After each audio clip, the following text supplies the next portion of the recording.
Thank you very much, and thank you, Phil Prendergast, Labour MEP for Ireland South. Tonight, I want to talk about the future. About our future as a people and as a country. The prospects for our children, the future for families. About how we can create more jobs, keep more of our young people at home, and start to bring home those who have left. About how we can start to have a more positive conversation about where we are going.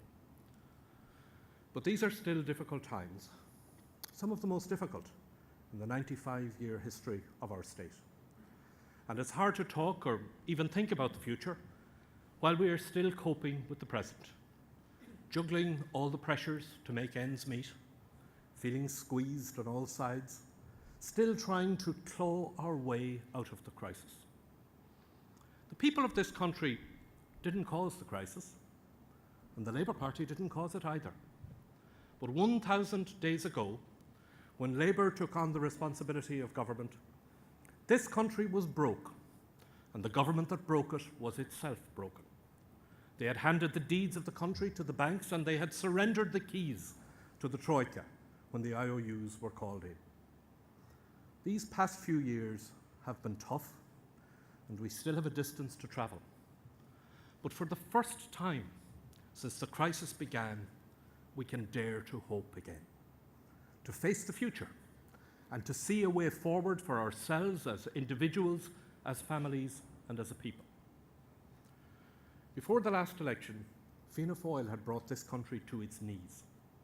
Today, with Labour, and because of the sacrifices of the Irish people, we are climbing back on our feet again. We are creating new jobs, 1,200 every week. Unemployment is falling. Things are beginning to improve. And 2 weeks from tomorrow, on December 15th, we will exit from the EU-IMF bailout programme.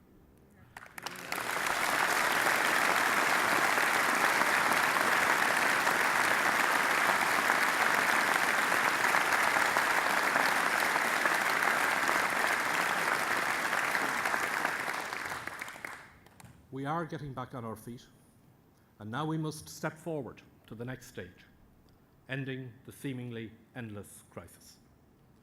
At last, we can begin to move on from the day-to-day struggle for survival and the week-to-week search for recovery, to begin to think again about a better future, to start to live again. It hasn't been easy. The work of government sometimes sounds very formal, and the language of economics can be cold and remote.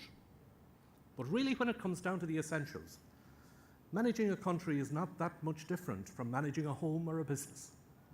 You cannot spend what you don't have. You cannot borrow if nobody will lend to you.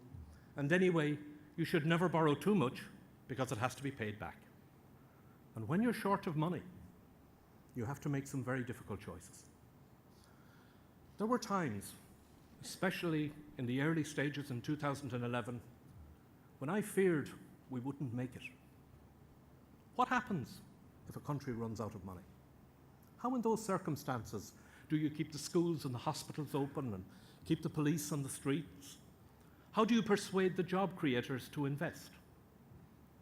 Believe me, if we had not come to grips with it, this could all have gone from crisis to disaster. Labour always believed that the EU-IMF bailout plan agreed by Fianna Fáil was deeply flawed. It was a plan based on debt, not growth. The loans were too expensive, the conditions too onerous, and there was no plan to create jobs. And yet, without those bailout loans, the country had only 5 months' money left. 5 months' money to pay for pensions, for wages, for hospitals. We had the money to run the schools until the summer, but no money to reopen them in September, unless we took the Troika loans. When you're in that position, when your country is in that position, things become very clear. You have to decide very quickly what the bottom line is. To me, there was only one answer. We had to fix the problem. Ignoring it or prolonging it was not an option. So in everything we had to do, only one thing mattered: fixing the problem. What would make the problem better or worse? Would the decisions we made each day improve the position of the country, or wouldn't they? And it was about the country. It was about the future. This was no time to put party advantage before national responsibility. This was a moment of national crisis, which required of us to think not about the next election, but about the next generation. Bit by bit, piece by piece, we renegotiated the EU-IMF programme from within, cutting the cost of the loans, changing the terms and conditions, putting in place a strategy for jobs, repairing Ireland's reputation abroad and reconstructing the programme so that it was as fair as it could be. We ended the bank guarantee, we ended the promissory note, and we liquidated Anglo, and no one did more to free our country from the shackles of the bailout than that great servant of Labour, Brendan Howlin.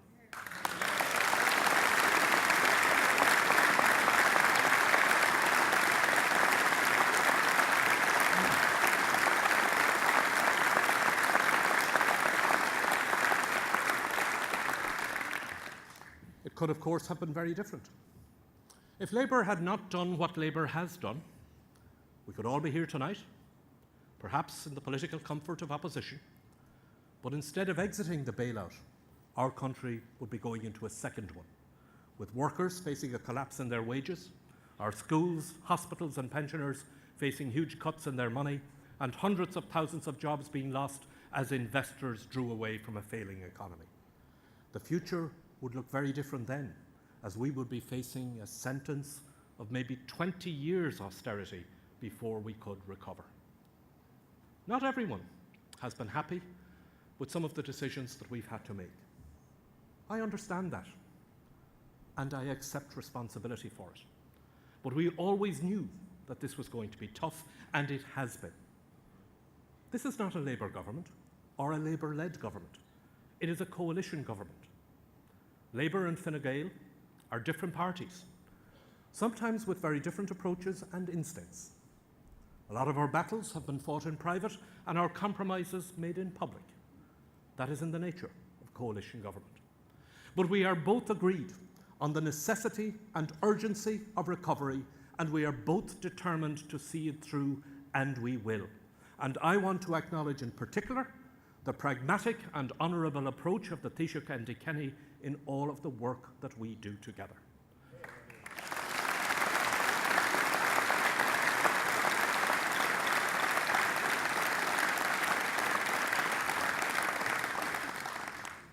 The crisis is not all fully fixed yet, but because of the progress we have made, we can now at last begin to look forward to post-recession Ireland.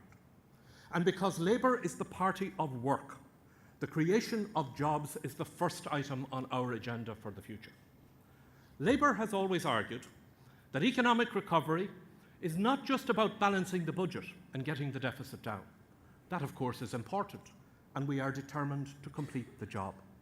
But recovery is only real when the unemployed are back at work, when there are new jobs for the young coming out of school and college, and new jobs at home for those who have gone abroad, when incomes are growing, and people can see a better tomorrow for their children. In the 3 years before the last general election, 250,000 jobs were lost under Fianna Fáil, 7,000 every month for 3 years. We have turned that around, and now we are creating 1,200 new jobs a week. But we need to do more, because far too many of our fellow citizens still have no work, or not enough work, or work that doesn't pay enough to meet the bills. The Labour Party believes in the right to work, and so we say that this country now needs a new target for the future, a target by which to steer our economy with the same determination that we brought to getting out of the bailout, and that target is full employment.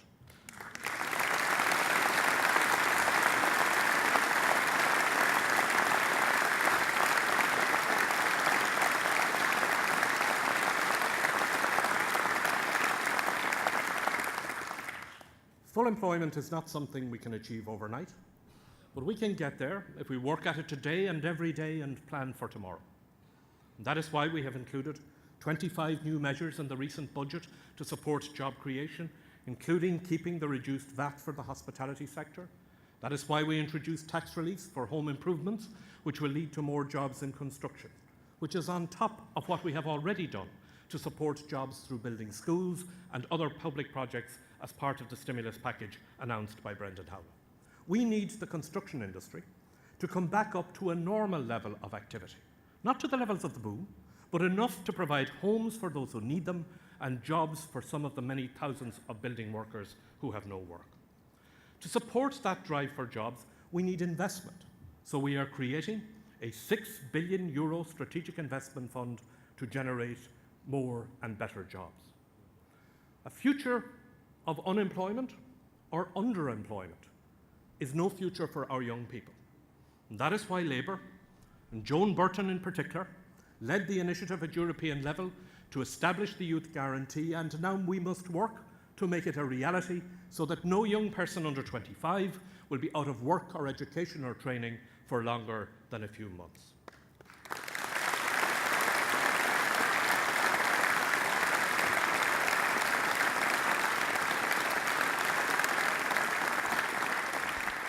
We will keep up our efforts to repair the country's reputation, to grow our trade, and to attract new jobs, because we live in a changing world. And a good government should anticipate change and plan for it.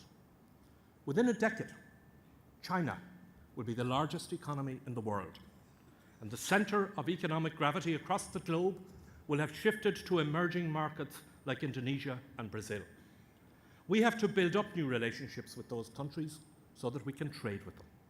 And while we often think of Africa in terms of aid, today, 5 of the world's 10 fastest growing economies are in Africa, countries where Ireland already has deep ties. And that is why this month, Joe Costello led the first ever Irish trade mission to Nigeria.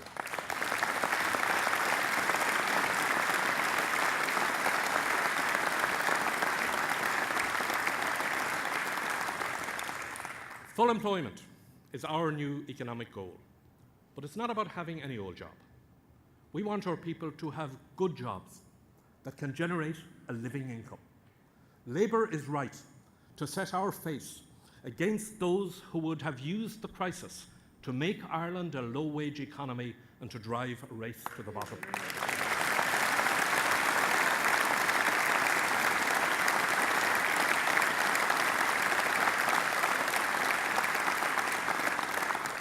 We restored the minimum wage, we reinstated the systems that protect wage standards, and we will legislate for collective bargaining rights.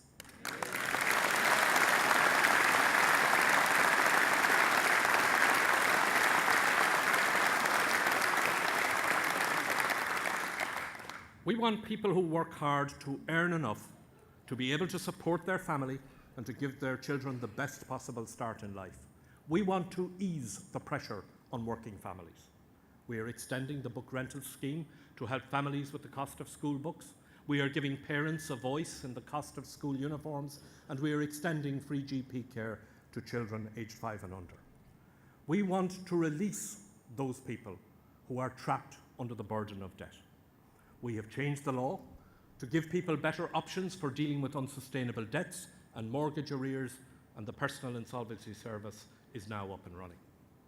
And as this economy improves, we want hard-pressed families to be able to share in the gain, to be able to aspire again to improved incomes, to advancement, and when the country's finances permit, I hope, we will be able to relieve somewhat the burden of taxation on working people.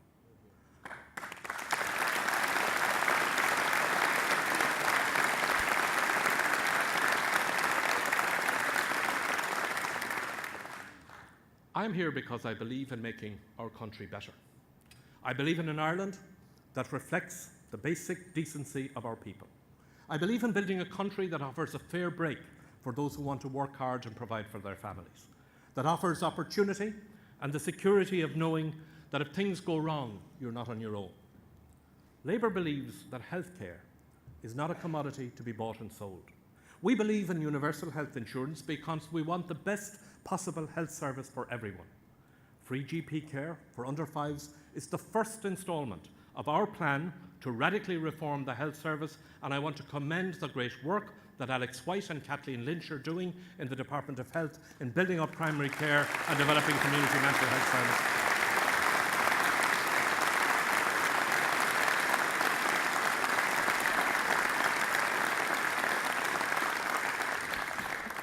And Jan O'Sullivan, who has found the resources to restart the building of social housing and to clean up ghost estates. And Alan Kelly.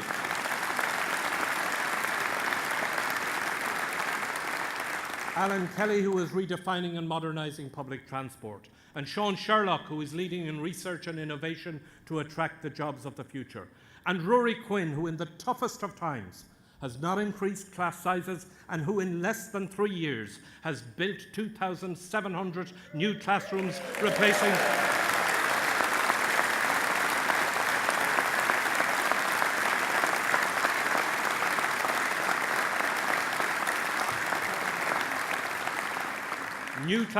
replacing the cold, damp and expensive prefabs. For Labour, education is the key that unlocks a positive future for our children, whatever it may hold. Education is about our values, about giving our children a fair start.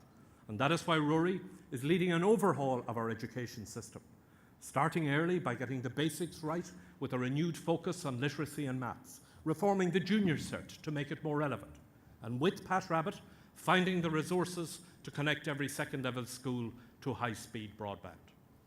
Labour is the party of fairness. So even in the most difficult of times, we have maintained a threshold of decency in welfare, in pensions, in wages. We refuse to stand by while another generation is marked out for long-term unemployment. So Joan and Rory are driving ahead with the Pathways to Work reforms. And we've made the tax code fairer, and Ireland now has one of the most progressive tax systems in Europe. Fairness comes in many forms, and sometimes fairness means coming to terms with the past so that we can face into the future. And that is why, after so many years, we have enshrined the rights of children in our Constitution, and we've recognised the wrong done to the Magdalene women.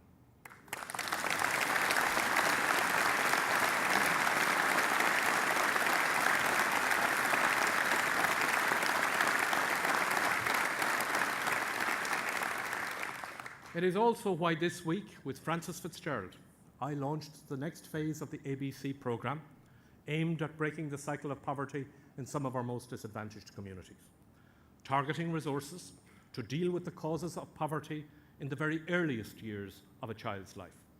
Because Labour believes in an Ireland where who you are and how far you can go should not be confined by where you come from. Labour has always led on reform, and I am proud that after 20 years, this is the government that legislated for the X case to make pregnancy safer for Irish women.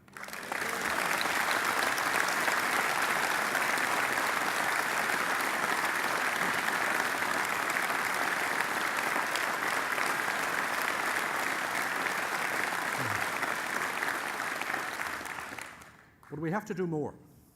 More to make sure today's Ireland reflects today's values. Right now, only 1 in 8 TDs in the Dáil are women. That's not an Ireland I recognise. That's why we want to change the face of Irish politics, starting with our new legislation to push political parties towards a minimum threshold of women candidates at the next general election.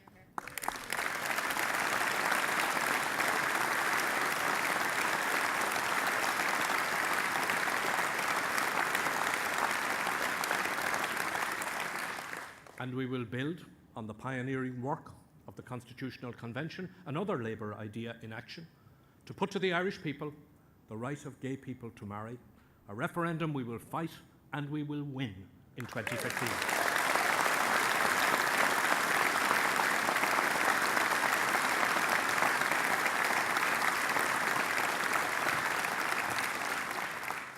For Labour, exiting the bailout was never an end in itself. It was always the means to an end, the foundation on which we build a more secure future. Secure economically, but also secure on our streets, in our communities and in our families. And that's why this week, Alan Shatter will be advertising to recruit new Gardaí, and why we are working to preserve the peace in Northern Ireland, to minimise the threat from extremists, and to build a more secure peace for all parts of the island. An Ireland at peace will always be safer and more prosperous. But there are new risks to safety, especially for children. Labour wants an Ireland that really does cherish its children, with time and space for children to be children, to develop and grow up with exciting new technologies, but not to be exploited by them or to be exposed to new risks. And that's why Pat Rabbitte is launching a new inquiry into internet safety to find out how we can do more to help parents to protect their children online.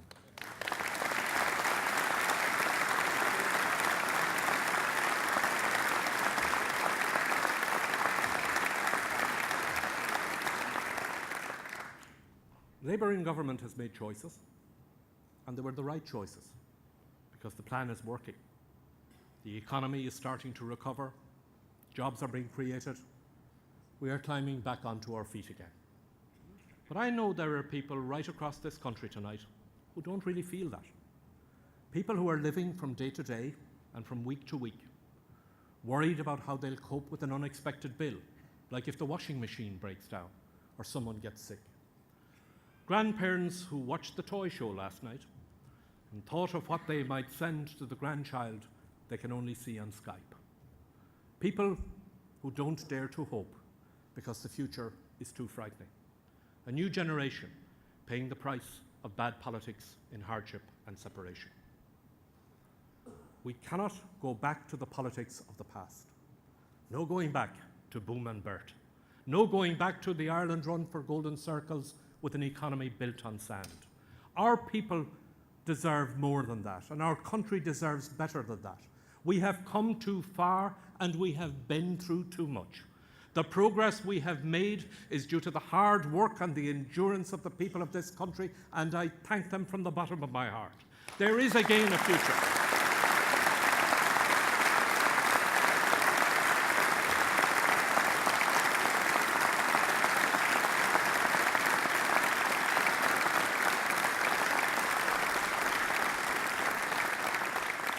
There is again a future. It is a future that belongs to everyone. It is a future which has been hard-earned by the sacrifices of the people. It must not be put at risk, not by any cynic, not by any politician, not by any interest group from whatever quarter. Let us all determine tonight, not just in this hall but throughout the country, that we will no longer fear the future, that we will work together for the future, that we will hope again and live again. Arai leis an obair, arai leis an lucht oibre. Gormagin.